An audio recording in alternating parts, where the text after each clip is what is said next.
ప్రజాస్వామ్య స్ఫూర్తికి విఘాతం కలిగేలా కొందరు సామాజిక మాధ్యమాల్లో ఈసీపై దుష్ప్రచారం చేస్తున్నారని రాష్ట్ర ఎన్నికల ప్రధానాధికారి రజత్ కుమార్ మండిపడ్డారు. పోలింగ్ శాతాలతో పాటు పలుచోట్ల ఈవీఎంల తరలింపు తదితర అంశాలపై అసత్య ప్రచారాలు చేస్తున్నారని ఆగ్రహం వ్యక్తం చేశారు. కేంద్ర ఎన్నికల సంఘం మార్గదర్శకాల ప్రకారం పూర్తి పారదర్శకంగా పనిచేస్తున్నట్లు స్పష్టం చేశారు. పోలింగ్ పూర్తయిన వెంటనే సాయంత్రం 5 గంటలకు అంచనా వివరాలు ఇస్తామని, తర్వాతి రోజు మాత్రమే పోలింగ్ శాతాలపై స్పష్టమైన సమాచారం ఇవ్వగలమని పేర్కొన్నారు. జగిత్యాలలో ఆటోలో రవాణా చేసిన ఈవీఎంలను పోలింగ్ కోసం వాడలేదని, అవి అవగాహన కోసం వాడిన యంత్రాలు మాత్రమేనని రజత్ కుమార్ స్పష్టం చేశారు. తప్పుడు ప్రచారం చేసిన వారిపై కేసులు నమోదు చేసి చర్యలు తీసుకుంటామని హెచ్చరించారు.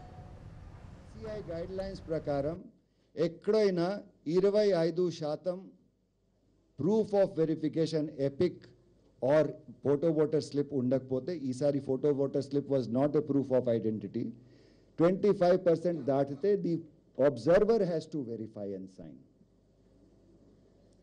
After the observer, and people are human beings, right? They will sleep for 2 hours, 3 hours. By the time we got this report, it was 1 o'clock, 2 o'clock next morning. Appudu nenu final figures meeku 62.69% release chesam.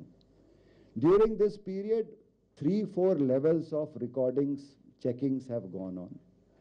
Tarvata 17A and 17C, which is filled in front of the polling agents and a copy is given to them, is kept with the EVMs.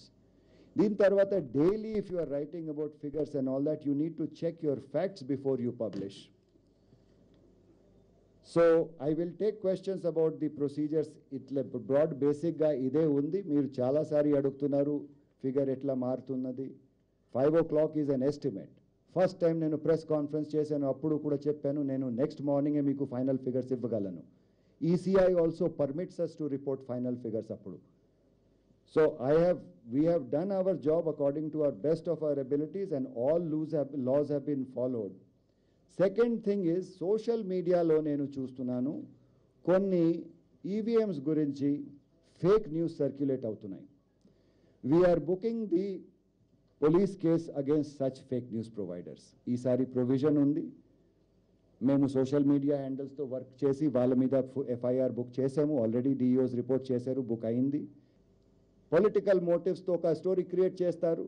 All good hard work people have worked day and night 24/7. We're very proud of how the elections have been conducted in Nizamabad. 24/7 అక్కడ 3,000-4,000 persons పని చేశారు EVMs prepare చేయడానికి. And just some fake circulation వలన మళ్ళీ దానికి. For more updates please subscribe 99 TV Telugu.